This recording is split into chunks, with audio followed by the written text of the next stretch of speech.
Você está em casa assistindo o seu futebol, num dia de semana à tarde, a Liga dos Campeões da Europa, que sempre tem grandes jogos. Chega à noite e vai assistir a Libertadores. Qual é a diferença? Tem alguma? A Libertadores está melhorando?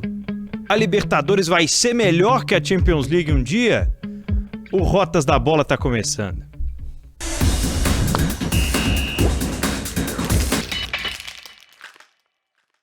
Seja muito bem-vindo, seja muito bem-vinda! Podcast Rotas da Bola e videocast também no YouTube de O Tempo, o podcast de futebol internacional de O Tempo Esportes, vai falar neste episódio, que é o 75, sobre a Conmebol Libertadores, que finalmente começa para a temporada de 2023.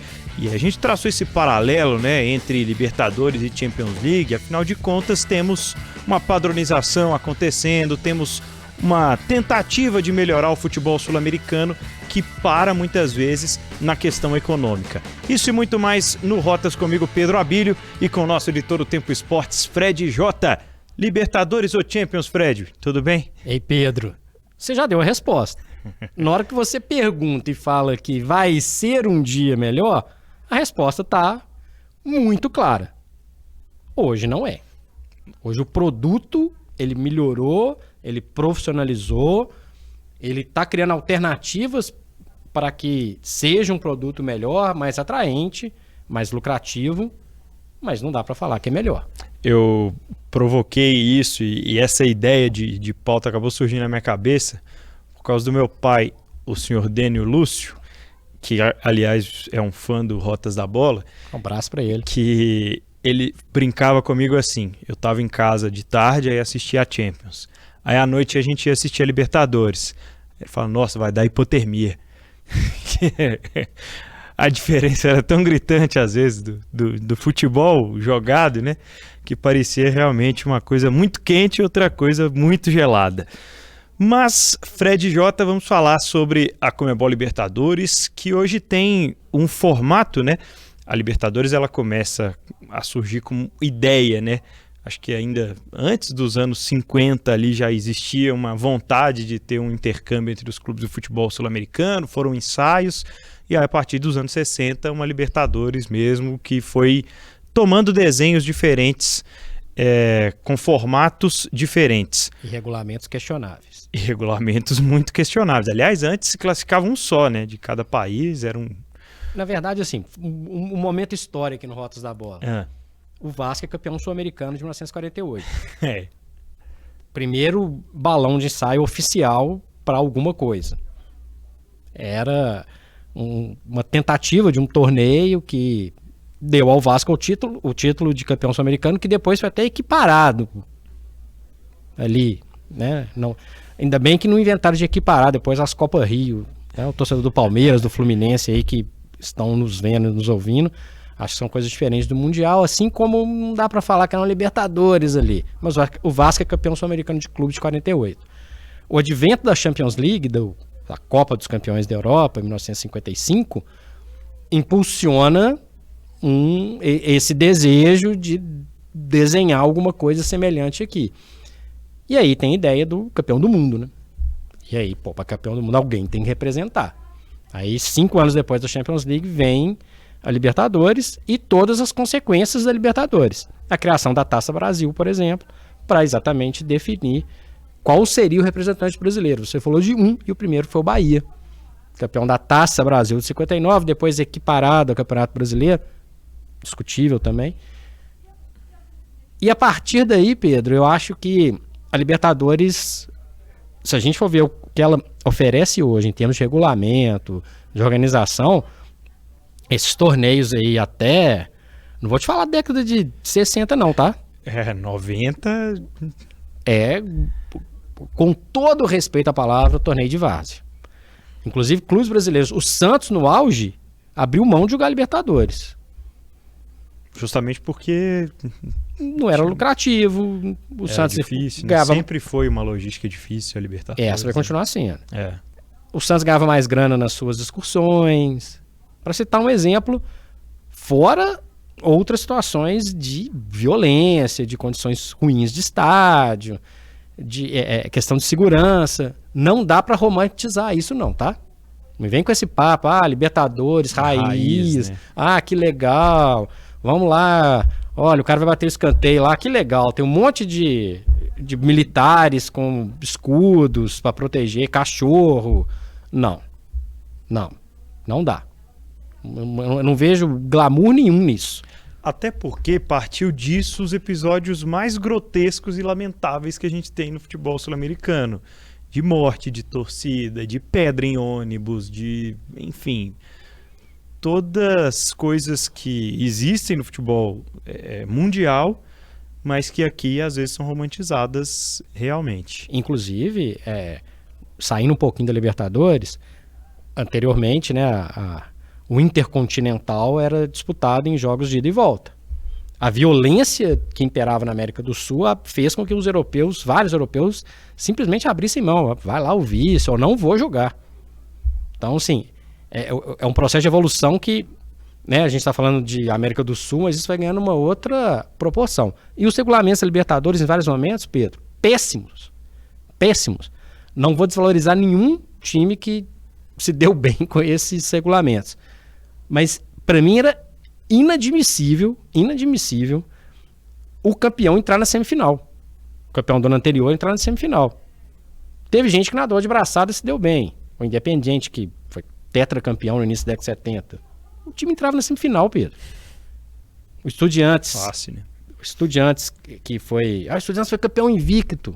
Né? Foi tricampeão no final dos anos 60. Cara, ele entrou na semifinal. E isso... teve quem se deu bem e teve quem se deu mal. Um exemplo local foi o Cruzeiro, campeão de 76, ainda tinha esse regulamento, entrou em 77, chegou à final e perdeu para o Boca. Mas também seria um campeão com pouquíssimos jogos. E isso vai até décadas para frente, com os clubes entrando numa fase posterior, assim. Esse formato ele foi mudando e hoje...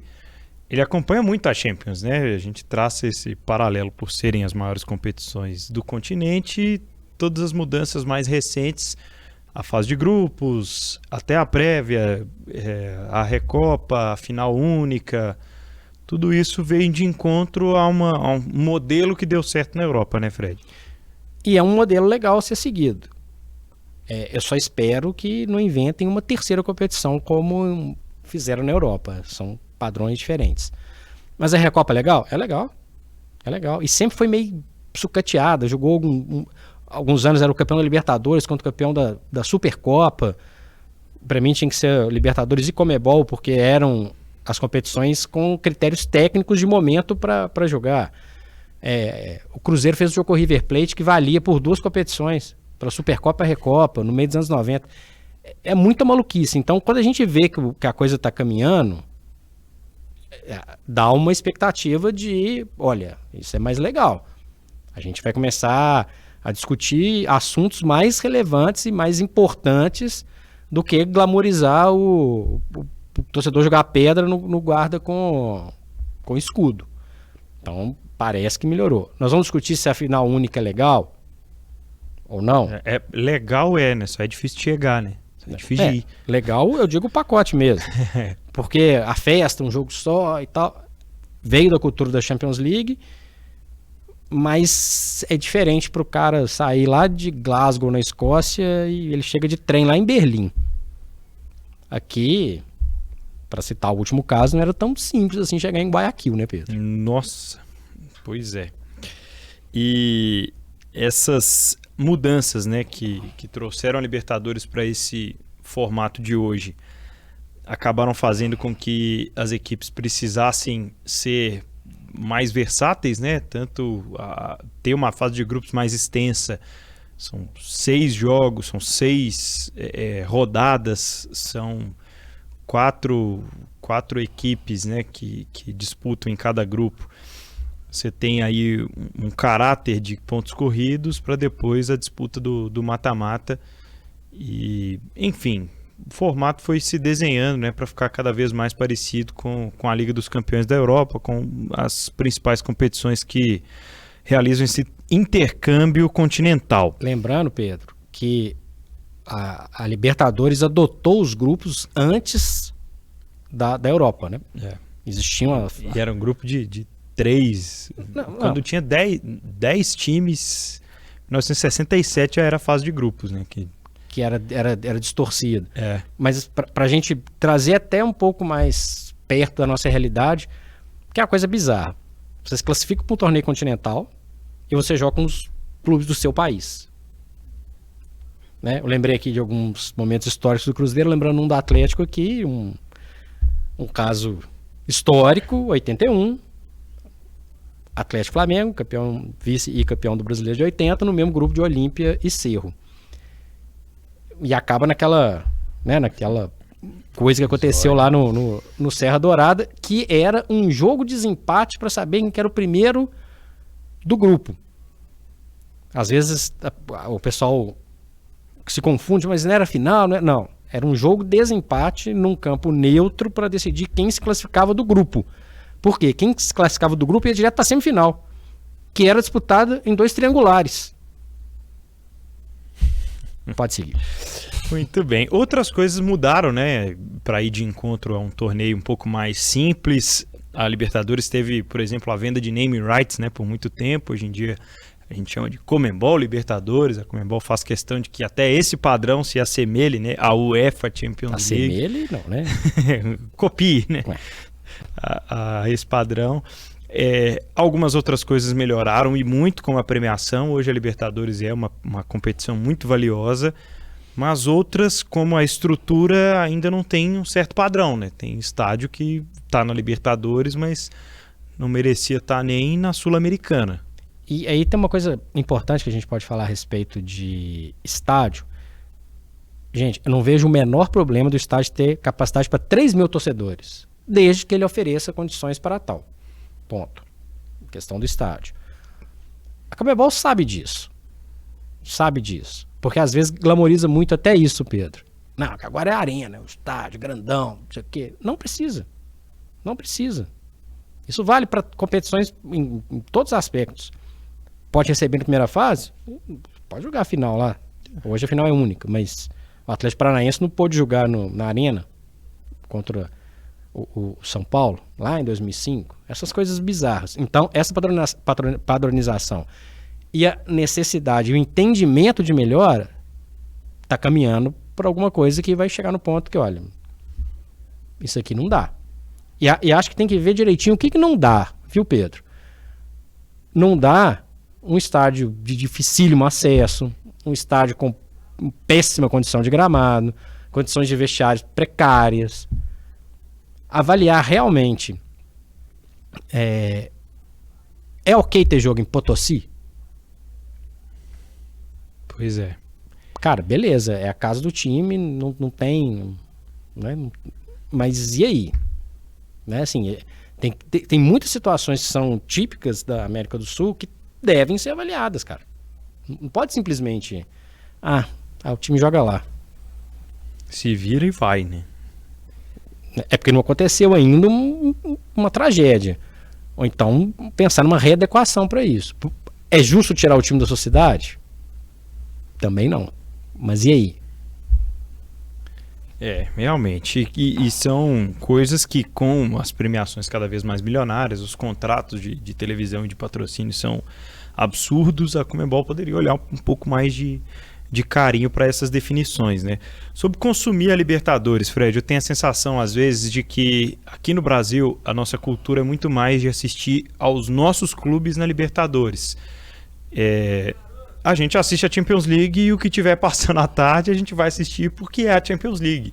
Seja um jogo contra o Cluj da Romênia, um jogo contra o Manchester United da Inglaterra. Mas tem essa questão do consumo diferente, talvez pela identidade, né? A gente não se identifica tanto com os clubes europeus, é mais difícil escolher um. Mas tem a ver também com o nível da Libertadores, o nível de espetáculo que a Libertadores oferece, na sua opinião? Eu acho que tem uma outra coisa que a gente tem que lembrar aqui. Tem jogo ruim na Champions League, tá? Claro. Tem jogo ruim, às vezes até com grandões em campo. E muitos, não são poucos jogos ruins, não. Tem jogo ruim, tem jogo ruim.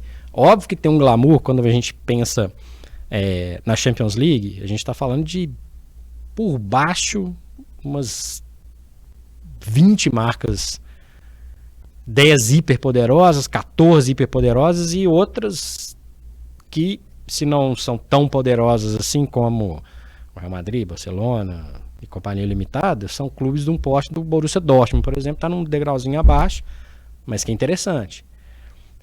Tem o fator atração. É legal você ver um jogo no estádio do Borussia. É legal o Santiago Bernabéu. E essas histórias foram sendo construídas ao redor disso. Elas são construídas desde sempre. Hoje menos, mas o Anfield, estádio do Liverpool, um estádio centenário. Old Trafford, estádio do Manchester United. É um charme. É um charme jogar na Inglaterra com estádios que ainda, já foram mais, mas ainda tem um quê retrô, saudosista. Tô falando de estádios tradicionais, porque tem outros maravilhosos de clubes que são pequenos, do estádio do Bruges, por exemplo, entre tantos outros. Tem esse charme ainda. Alguém vai falar aí, pô, tem charme da Bombonera? Óbvio que tem o charme da Bombonera.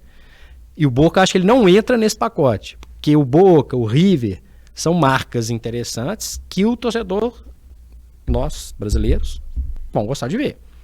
O torcedor brasileiro hoje, ele criou uma seguinte situação. Ele olha para esses, dos principais candidatos, ele olha para essa turma, Boca, River, essa turma agora é meu rival. A gente joga todo ano, a gente vai se encontrar aí no mata-mata, então deixa eu ver ali o que eles estão fazendo. Além do charme que alguns clubes ainda mostram no futebol da América do Sul. Poderia colocar, não vai ser esse ano, mas poderia colocar o Peñarol, o Nacional Libertadores, Peñarol não. O Peñarol mudou de estádio, mas o Nacional joga no Gran Parque Central com um estádio pequenininho, chamosíssimo, da primeira Copa do Mundo. A América do Sul tem o seu charme, mas tem uma quantidade e qualidade muito inferiores. Então é capaz da Champions League te oferecer isso que você está falando, estou em casa, estou vendo, a chance de ter jogos melhores e você vendo com a distância da torcida, te atrai mais. E você pode pegar um jogo maravilhoso na Liga Europa, talvez de duas camisas que a gente pouco convive. A chance disso acontecer lá é maior do que aqui. Eu sei que você tenta. Eu sei que você tenta. Não vem me enganar que você tenta. Você pega lá o Taquari e pode escolher quem que você quiser, e o Bolívar. Às vezes acontece. E vê.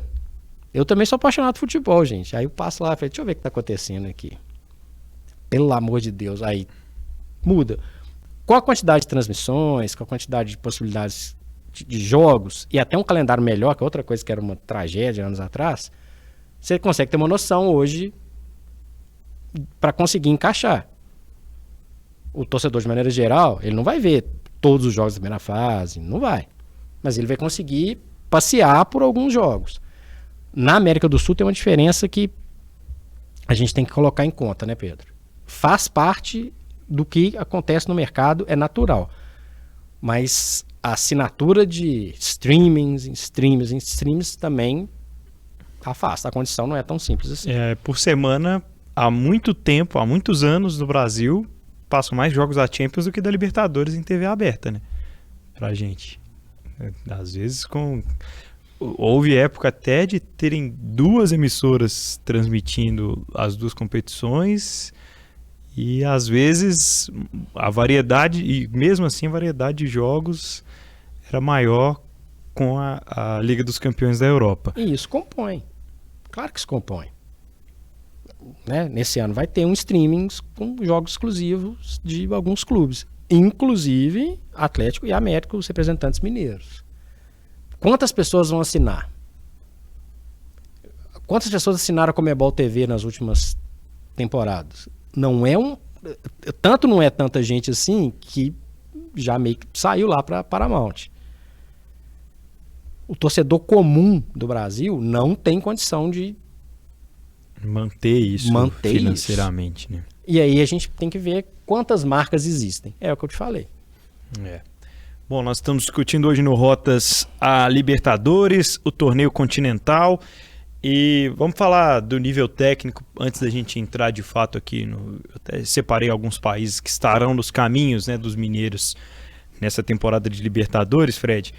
Mas a gente está vivendo a melhor era de futebol na América do Sul, na Libertadores, porque eu tenho a sensação assim, que no futebol brasileiro a gente meio que está caminhando para ver um movimento que nunca viu antes, né? De muita grana, de muitos jogadores repatriados, investimento muito alto, mas parece que o nível técnico não acompanha. No restante da América do Sul, é um caminho contrário, né? Parece que o nível técnico vai abaixando porque o poderio financeiro já não é mais o mesmo. Então, apesar de todo esse investimento para trazer a Libertadores para um nível mais alto, o futebol jogado na Libertadores, como é que você avalia hoje? Olha, a gente tem que lembrar de um fator aqui que pode virar até recorde, né? Pela primeira vez um país pode ganhar 5 Libertadores seguidas. Pois é. Brasil. Lembrando que dessas finais, das 4, 3 foram entre brasileiros, né?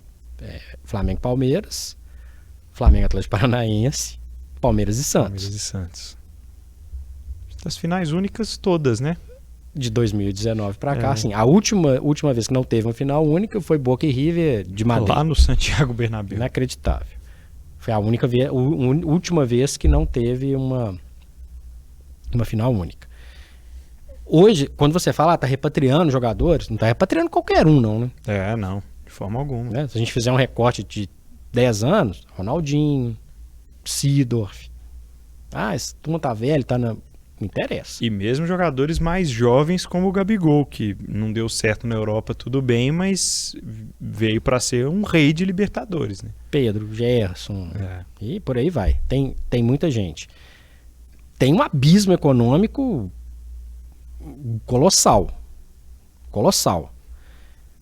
O nível técnico, quando sai do Brasil, o que a gente tem que pensar? Qual que era o parâmetro que a gente tinha antes? A gente começa o século com um time maravilhoso do Boca Juniors. Maravilhoso. O time do Bianchi era legal de ver jogar. Palermo, Riquelme, Palácios, Teves, Córdoba no gol. Uma geração que sustentou muitos anos, né? Sustentou quase uma década de títulos do Boca. Só não teve mais. O Boca perdeu uma nos pênaltis pro Ponce Caldas, foi eliminado em uma situação ou outra ali e tal. A gente fala de título do Boca, enfim, parâmetros que a gente tinha. O Boca lá atrás, olha quanto tempo. O River do Galhardo.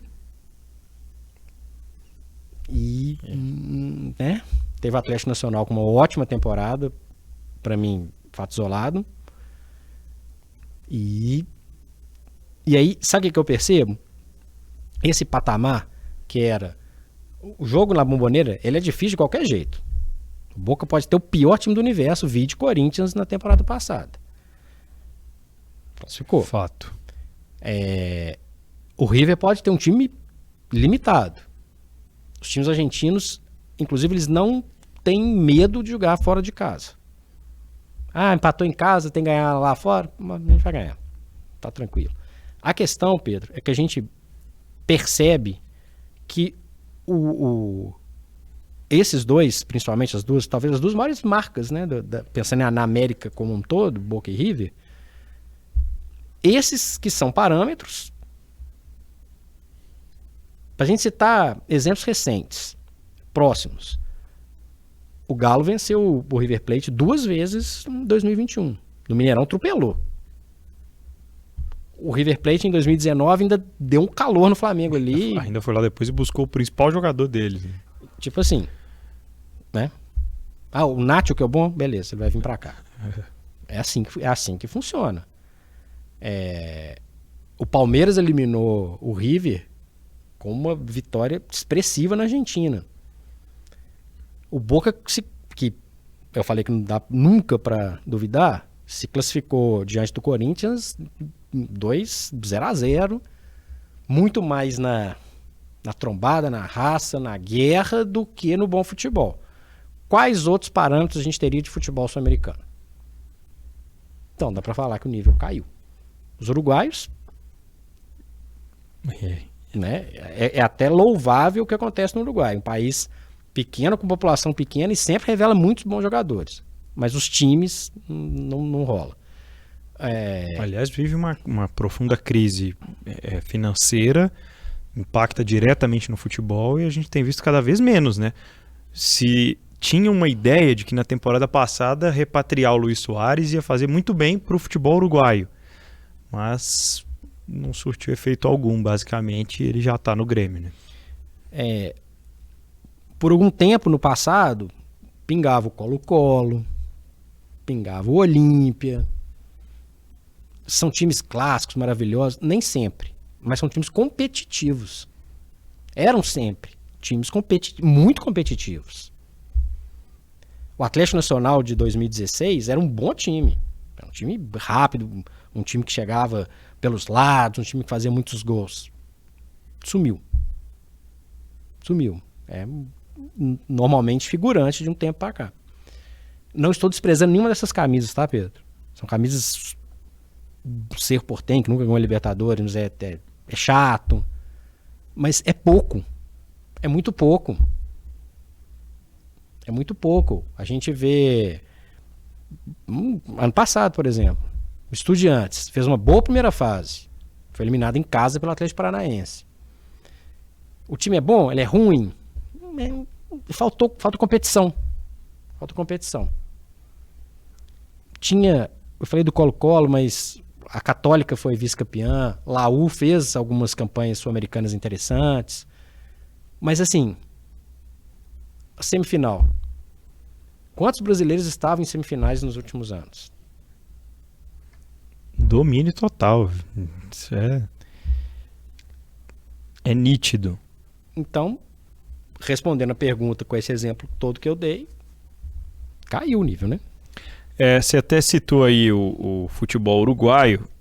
Peguei aqui alguns tópicos em relação a países, né, que tem aí os adversários dos mineiros na Libertadores e Sul-Americana. Para a gente separar pela Libertadores e falar depois da Sul-Americana também com a participação do América, o Galo está no grupo, né, do Alianza Lima, do Peru. O futebol peruano foi a Copa do Mundo de 2018, com aquela polêmica do Guerreiro, mas é um fato raro, né? Um fato novo, ainda tentando ser emergente. Pedro, o Alianza não ganha um jogo de Libertadores há mais de uma década. Pode acontecer? Pode acontecer. O Peru foi em 2018 com um futebol... né? Não era nada atraente. Pode ser até que vai em 2026. Todo mundo vai em 2026. Mas, assim... última campanha de destaque de um time peruano na Libertadores, o vice do Sport Cristal, em 97, contra o Cruzeiro. Muito mais uma obra do acaso do que uma... Nossa... A Libertadores também tem acasos, né, Pedro? Tem sorte. Futebol, né? Isso é futebol. Mas, assim... Dá pra falar, poxa, aquele Sport Cristal de 97, cara, era muito bom. Beleza, chegou ali. Não era. Era um time comum. E de lá pra cá, 97 pra cá, tem quanto tempo mesmo? Não. Pois é. E o futebol paraguaio do Libertad, que não vai à Copa do Mundo desde 2010. Libertad semifinalista da Libertadores em 2006. Tem dominado, né? Ganhou o torneio Apertura, o primeiro turno no Campeonato Paraguaio nas duas últimas edições, mas ainda assim sumiu, né? Em termos de revelar jogadores, em termos de participações na Copa, nem preciso dizer, enfim. Eu vou te fazer uma pergunta. O futebol brasileiro tem milhões de estrangeiros e é um cenário maravilhoso. Eu acho importantíssimo ter. Exceto Gustavo Gomes, quantos paraguaios tem? Paraguaios de destaque, né? Até no volume. Mesmo no volume não tem. Tinha um Alonso até pouco tempo, mas perdeu espaço para venezuelanos que pingam. Colombianos, né? A última campanha de destaque do time paraguaio. É difícil, assim. O Brasil tá dominando. Tá dominando. Tem aquele respiro do Olímpia 2013, O Nacional faz uma campanha bacana em 2014, numa Libertadores atípica. E nós estamos falando de 10 anos, 11 anos, de mais tempo. Não... O Cerro Porteño participou do grupo do Galo em 2021. Tomou 4 no Mineirão, perdeu lá. Sempre está no grupo de alguém. E eliminou Fortaleza agora, na pré. Legal. Tem torcida, um clube de tradição, mas... né? Falta muita coisa ainda e isso economicamente explica o abismo que você citou agora há pouco, né? Acho que a grana e o poder de investimento explicam muito dessa queda técnica no futebol paraguaio. O América, na Sul-Americana, ele vai estar no grupo de um uruguaio, né? Vai estar no grupo do Peñarol, que a gente citou aqui como uma das camisas mais tradicionais. E lindas. E belíssima, realmente. E aí fui lá dar uma olhada no elenco do Peñarol, né? Vários jovens jogadores do futebol uruguaio. O Peñarol já não é mais aquela força, aquele time experiente, apesar de títulos, de campanhas boas recentes no Uruguai, não à toa tá na Sul-Americana, né?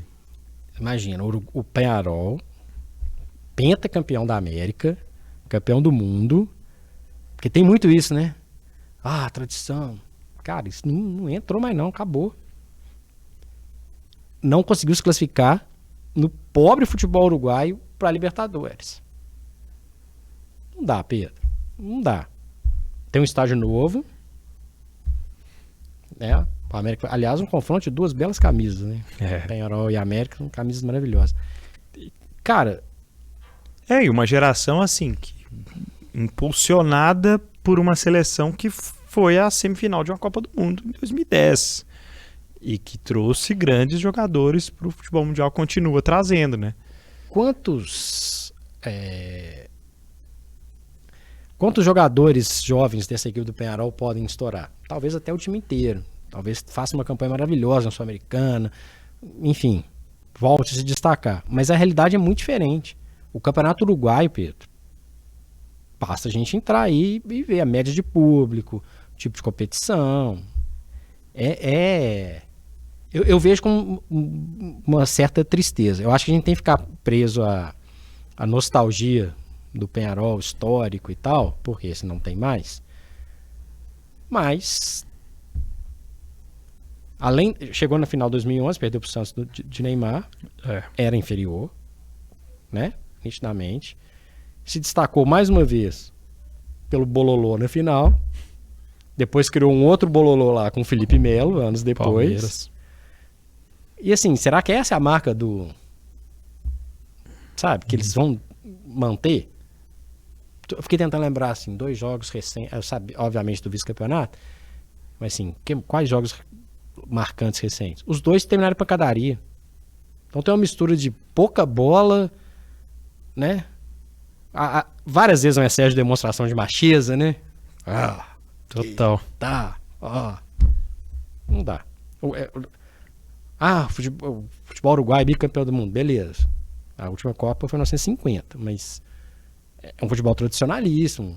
Você falou do Suárez, a gente pode falar de vários jogadores, vários, acima da média. Sempre tem. Tá o Arrascaeta aí que não deixa mentir. Mas esses caras surgem de maneira isolada, em momentos isolados, e todo mundo sai cedo. Lugano, Arrascaeta, Suárez, roda e volta, e o Suárez deve ter pensado, cara, eu não vou jogar Libertadores com o Nacional. Não vou ser eu que vou carregar esse peso, não. E os colombianos, Fred, afinal de contas, o América tá também no grupo do Milionários, né? Primeiro, a gente gostou do time do Milionários? Achei inocente em vários momentos nos 2 jogos contra o Atlético. Um time talentoso em algumas posições, uma defesa irregular, acho que permitiu chegadas com muita tranquilidade do Atlético. Tem torcida, é tradicional, é um adversário chato. Baita estádio legal também.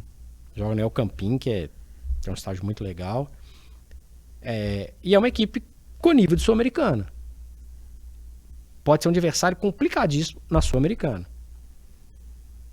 Na Libertadores, pensando numa equipe que é multicampeã na Colômbia, que tem torcida grande, um jogo como esse, por mais que o Galo fosse um time financeiramente e tecnicamente superior, empatou em casa. Quando você pergunta de nível, da distância, são exemplos como esses. Vai acontecer uma coisinha ou outra aqui e acolá, vai acontecer o Tolima contra o Corinthians, vai acontecer. E isso não vai deixar de acontecer. Poderia ter sido Milionários diante do Galo. Mas conseguiu segurar o jogo por um tempo no Mineirão. Tem características que lembram de bons momentos do futebol colombiano. Camisa 10 habilidoso. Velocidade. Rapidez. Vai bem no contra-ataque. Mas acho que foi no limite na Libertadores. Pode fazer uma boa Sul-Americana, porque é chato. É um time chato, no bom sentido. O outro time do grupo é o Defensa e Justiça, né, da Argentina. E o futebol argentino de clubes, a gente já falou muito do contexto aqui, né? É uma seleção campeã mundial, finalmente, com o Messi, mas que acho que ainda vai demorar, né? Vai ser um processo para que consiga reerguer o seu futebol de clubes. É claro que podem acontecer excelentes campanhas pelas marcas, pelas estruturas que tem os principais clubes. O Defensa e Justiça até outro dia era um dos projetos mais cobiçados, né? Todo mundo queria o BKSS. E, enfim, acho que ainda falta alguma coisa em relação ao futebol brasileiro, mas consegue se destacar em relação aos demais concorrentes, aos outros países, de uma maneira geral. O último time que venceu o Palmeiras pela Libertadores jogando em São Paulo. O Defensa e Justiça. É um time que surge, assim como outros, assim, surgir, entre aspas, né? Como foi o Arsenal de Sarandi em algum momento, como o Pinto Lanús em algum momento, o Patronato, né? Campeão da Copa na Libertadores. O Defensa e Justiça ocupa um espaço de clubes com mais peso histórico, mais camisa, que estão se perdendo no tempo. Isso acontece no Brasil também. A gente já vê aí uma turma que não entra na Libertadores há muito tempo. Botafogo, Vasco. Se organiza e começa a ter destaque. É o futebol mais vibrante, legal de ver? Isso a gente responde a pergunta lá de trás. Por que seu pai tem uma hipotermia? É isso. Às vezes o jogo é quente na arquibancada. Né? Nos arredores. Mas lá dentro... Agora a América pegou um grupo chatíssimo. Talvez o mais chato do sorteio da Sul-Americana. Para mim o mais difícil. Em termos táticos, o América é hiper bem organizado, mas tem aquela cancha sul-americana. Vai jogar em locais, estádios acostumados já a jogar essa competição. Jogo duro, jogo pesado, jogo trombado. Com o final que a gente viu, né, acontecer na Libertadores do ano passado. Pela falta de experiência, talvez, principalmente. Pra gente fechar o Rotas, então, Fred, a Sul-Americana, a gente falou tanto de Libertadores, né? A Sul-Americana te agrada? Boa, mudou de formato recentemente também. Segue a evolução, segue uma organização melhor. Era importante ter essa segunda competição minimamente decente, organizada, pra gente não ficar discutindo aqui o que eu falei da década de 90. Tinha a Supercopa, a Conmebol. A própria Conmebol, que ia por critérios técnicos, ela entrava no pacote da Conmebol entidade como a terceira. Agora está muito claro, né? É a Sul-Americana. Ela também melhorou a sua premiação, ela tem transmissão, ela tem critérios. A gente pode discutir critérios de classificação, porque tem muito brasileiro, gente, né? Muito argentino. Talvez era o momento de dar uma enxugada. O Campeonato Brasileiro, daqui a pouco, vão uns 20 da Série A, vão jogar alguma competição sul-americana. Isso não pintar um campeão da Série B na Copa do Brasil, que vai também. Esse é um ponto. Mas tá chegando num nível interessante de organização. E como tem clubes com peso histórico em cidades importantes para o futebol que patinam regularmente, acaba que esses clubes também passam a fazer parte desse cenário. Peñarol, São Paulo, Santos, Botafogo. Então tem São Lourenço. Tem clubes interessantes nesse pacote. Outros aí que rodaram. Independiente, Vélez. Tem outros. E esse negócio do terceiro colocado da Libertadores se encontrar também dá um up. Um grupo, por exemplo, tem Independente Del Valle, Corinthians, Argentinos Júniors. Vai cair alguém forte pra lá, né? Pela tradição, para citar um exemplo, pode jogar alguém lá que dá uma carregada na história. Acho que é uma competição legal, é uma competição que pode ser melhor valorizada, é uma competição que tem um retorno técnico interessante. A gente vai cair nas mesmas discussões. Não quer dizer que o futebol é bonito, sempre atraente, legal de ver, e que a final única, dependendo de onde for, vai acontecer o que aconteceu nos últimos anos, estádios vazios. Até pelo perfil dos clubes, pela distância, pela logística e por tudo que às vezes trava o futebol da América do Sul. Acho que ainda mais do que a Libertadores, pensar sobre a final única na Sul-Americana é algo urgente. Você quer enxugar a Sul-Americana, então você não quer uma conference da Conmebol, né, Fred? Jesus, não tem condição. A gente tem que ter limites. Quando a gente fala da Conference, a terceira competição europeia, a gente está falando de camisas importantíssimas, mas numa divisão equânime, né, Pedro? Claro. Não é fazer... Proporcional. Proporcional. Óbvio, tem mais países de tradição, tem mais países na quantidade da Europa, claro, e mais países ligados ao futebol de uma maneira interessante. Então, uma terceira competição é bacana. Vamos dizer aqui que grosso modo, tá? O sexto colocado da Premier League joga a Conference. Beleza, né? Tem um Big Six lá. O 16º do futebol brasileiro joga a... ia ter que chamar alguém do rebaixamento, ia ter que chamar alguém da Série B para... Exatamente. Então, essa terceira competição. O campeão da Copa Verde, o campeão da Copa do Nordeste, o campeão de qualquer outro torneio que não seja o Brasileirão.